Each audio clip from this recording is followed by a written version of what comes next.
நீங்க கூறியது போலவே இந்த தமிழக வெற்றி கழகத்துக்கு அவர் ஏற்கனவே அழைப்பு விடுத்தார். அது இதுவரை அவர்கள் அதிகாரபூர்வமாக பதில் அளிக்கவில்லை என்ற சூழ்நிலையில் இப்போது மீண்டும் ஒரு பேச்சுவார்த்தை நடைபெற்று வருவதாக இன்று செய்திகள் கசிந்திருக்கின்றன. இந்த சூழ்நிலையில் தான் பிரதமரை மீண்டும் சந்தித்திருக்கிறார். ஏனென்றால் பாரதிய ஜனதா கட்சியுடன் கூட்டணி கிட்டத்தட்ட உறுதிப்படுத்தப்பட்டு அது பல நிகழ்வுகளிலும் தொடர்கிறது. இரண்டு கட்சிகளுக்கும் அது எஸ்ஐஆர் ஆதரவு நிலைப்பாடு வரை அந்த பாஜகவுடனான உறவை இப்போதைக்கு அவர்கள் ஒன்றிணைந்து தான் பணியாற்றி கொண்டிருக்கிறார்கள் பல்வேறு கட்டங்களில்.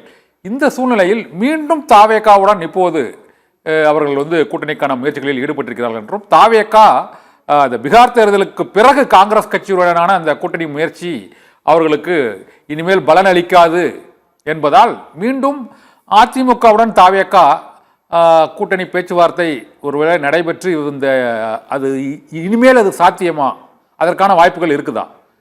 பாஜக அதிமுக இன்டாக்ட் ஆயிட்டாங்க, இப்ப இதுல திரும்பியும் தாவேகா இணைவதற்கான வாய்ப்புகள் இருக்குதா நினைக்கிறீங்களா சார் நீங்க? இல்ல, நிச்சயமாக அதற்கு சாத்தியம் இல்லை என்றுதான் கருதுகிறேன் கண்ணன். என்னன்னா, இந்த தமிழக வெற்றி கழகம் என்கிற அரசியல் கட்சியை விஜயை தொடங்க போகிறேன் என்று அறிவித்து அந்த முதல் கொடியேற்று விழா நடைபெற்ற அடுத்த நாட்களிலேயே வலைத்தளங்களிலும் பத்திரிகைகளிலும் பல்வேறு ஊடகங்களிலும் தமிழக வெற்றி கழகம் அண்ணா திராவிட முன்னேற்ற கழகத்திற்கு இடையே ஒரு தேர்தல் கூட்டணி உருவாக போகிறது, பூர்வாங்க பேச்சுவார்த்தையை அனைத்து அண்ணா திராவிட முன்னேற்ற கழகத்தின் சார்பில் தொடங்கிவிட்டார்கள் அப்படிங்கிற மாதிரி எல்லாம் வந்தது. அடுத்த 2 நாளையிலேயே இந்த தாவேகாவுடைய பொதுச் செயலாளர் புஷி ஆனந்த் இது எல்லாமே தவறானது, வதந்தி, ஒருபோதும் நாங்கள் அண்ணா திராவிட முன்னேற்ற கழகத்தோடு கூட்டணி வைக்க போவதில்லை அப்படின்னு அறிவிச்சிட்டார். அதன் பிறகும் தொடர்ந்து அவ்வப்போது 60 சீட்டு கேட்கிறாங்க, துணை முதலமைச்சர் கேட்கிறாங்க, 2.5 வருஷம் ஆட்சி இருப்போம் அப்படிங்கிற மாதிரி பேசுறாங்க. அப்படிங்கிற மாதிரியால கூட நமக்கு நிறைய இது எல்லாமே வதந்திகளாக தான் வந்தது.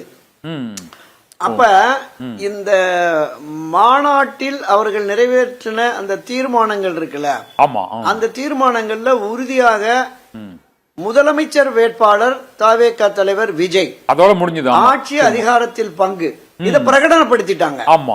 அப்ப ஆட்சி அதிகாரத்தில் பங்கு என்பதற்கு திரு எடப்பாடி பழனிசாமி ஒப்புக்கொள்வாரா? அது ஒரு மிகப்பெரிய கேள்விக்குறி. அதனாலதான் கரூர் சம்பவத்திற்கு முந்தைய நிலைப்பாட்டில தான் தாவேகா தொடர்கிறது, வேறு எந்த மாற்றமும் இல்லை அப்படின்னு சொல்லிட்டாங்க. இவரு திரு எடப்பாடி பழனிசாமி போற கூட்டங்கள்ல தாவேகா கொடியை பார்த்து உணர்ச்சி வசப்பட்டார். குறிப்பாக குமாரபாளையத்துல அந்த கொடியை பார்த்துட்டு இதோ கொடி பறக்க தொடங்கி விட்டது, எழுச்சி வந்து விட்டது, பிள்ளையார் சொல்லி போட்டு விட்டார்கள் அப்படின்லாம் பேசினார். அதாவது இந்த அனைத்து இந்திய அண்ணா திராவிட முன்னேற்ற கழகம் எவ்வளவு பெரிய இயக்கம். எம்ஜிஆர் செல்வி ஜெயலலிதா காலத்துல அரசியல் கட்சி, பல கட்சிகள் காத்து கிடந்த காட்சிகளை நம்ம பார்த்திருக்கிறோம். பெரிய கட்சிகள். ஆமா, புரட்சி தலைவர் எம்ஜிஆர் 72ல கட்சியை தொடங்கி 73ல ஒரு மிகப்பெரிய வெற்றி, இந்தியாவே திரும்பி பார்க்கக்கூடிய 6 மாதத்துல நடைபெற்ற திண்டுக்கல் நாடாளுமன்ற இடைத்தேர்தல் வெற்றி. எப்படிப்பட்ட வெற்றி! இந்திய தேசிய காங்கிரஸ் கட்சி மத்திய ஆட்சி கட்சி, திராவிட முன்னேற்ற கழகம் மாநில ஆட்சி கட்சி, தமிழகத்தினுடைய ஆகப்பெரிய தலைவரான பெருந்தலைவர் காமராஜருடைய ஸ்தாபன காங்கிரஸ், இந்த 3 பேரும் அரசியல் சக்திகளை வீழ்த்தி புதிய வேட்பாளர் புதிய சின்னத்தோடு கிட்டத்தட்ட பதிவான வாக்குகள்ல பாதிக்கு மேல பெற்றுட்டாங்க. 1.5 கோடி வாக்குகள் வித்தியாசத்துல வெற்றி பெற்றது. தமிழகத்தின் ஆட்சி கட்சியா இருந்த திராவிட முன்னேற்ற கழகம் 3ஆம் இடம் போனது. பெருந்தலைவர் காமராஜருடைய ஸ்தாபன காங்கிரஸ் தான் 2ஆம் இடம், NSV சித்தன் தான் 2ஆம் இடம். அந்த தேர்தலில் 10,000 வாக்குகள் குறைவாக பெற்றிருந்தால் திமுக டெபாசிட் தொகையை இழந்திருக்கும். ஒரு வெற்றியை பெற்றாரு. ஆமா, 74ல புதுச்சேரியில ஆட்சியை பிடித்தது அதிமுக. 77, 80, 84 தமிழக அரசியல் தேர்தல் வரலாற்றிலே இல்லாத அளவிற்கு ஒரு ஹாட்ரிக் வெற்றி. 3 தேர்தல்களில் தொடர் வெற்றியை பெற்ற கட்சி.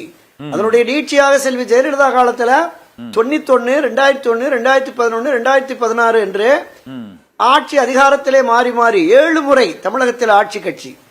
52 வருஷத்துல அந்த கட்சியை மிகப்பெரிய சரிவு பாதைக்கு திரு எடப்பாடி கொண்டு சென்று விட்டார் என்கிற குற்றச்சாட்டு என்பது அதிமுகவில் இருக்கு. அதிமுகவில் இருந்து விலகியவர்களிடம் இருக்கிறது, விலக்கப்பட்டவர்களிடம் இருக்கிறது. இப்போது அதிமுகவில் பயணிப்பவர்களிடமும் ஒன்றிணைந்த அண்ணா திராவிட முன்னேற்ற கழகம் மட்டுமே ஒரு வலுவான கூட்டணியை கட்டமைத்து இந்த 2026 தேர்தலில் திமுகவை வீழ்த்த முடியும் என்று கருதுகிறார்கள். இதே கருத்தாக்கம் மத்திய பாஜகவுக்கும் இருக்கிறது. அதனாலதான் விரைவில் ஒன்றிணைவதற்கான அந்த முயற்சி வெற்றி பெறும் என்று திரு கே.ஏ. செங்கோட்டையன் சொல்லியிருக்கிறார். இது தொடர்பாக பேசுகிறார்கள் என்று திரு ஓபிஎஸ் சொல்லியிருக்கிறார். உண்மையிலேயே பாரதிய ஜனதா கட்சி தமிழகத்தில் திராவிட முன்னேற்ற கழக ஆட்சியை அகற்ற வேண்டும் என்று கருதுமே என்றால் ஒன்றுபட்ட வலிமை மிக்க அண்ணா திராவிட முன்னேற்ற கழகம் வேண்டும். அப்படி வருகிற பொழுதுதான் ஒரு வலுவான கூட்டணியும் வரும். அப்படி வலுவான கூட்டணி அமைந்தால் மட்டுமே மக்களுடைய ஆதரவோடு வாக்காளர்களின் துணையோடு இந்த ஆட்சியை அகற்ற முடியும் என்பது கள யதார்த்தம். இந்த யதார்த்தத்தை புரியாமல் திரு எடப்பாடி பிடிவாதம் காட்டினால் நிச்சயமாக மீண்டும் ஒரு பெருந்தோல்வியை திரு எடப்பாடி தலைமையிலான அந்த அதிமுக சந்திக்கும் என்பதுதான் கள யதார்த்தம் கண்ணன்.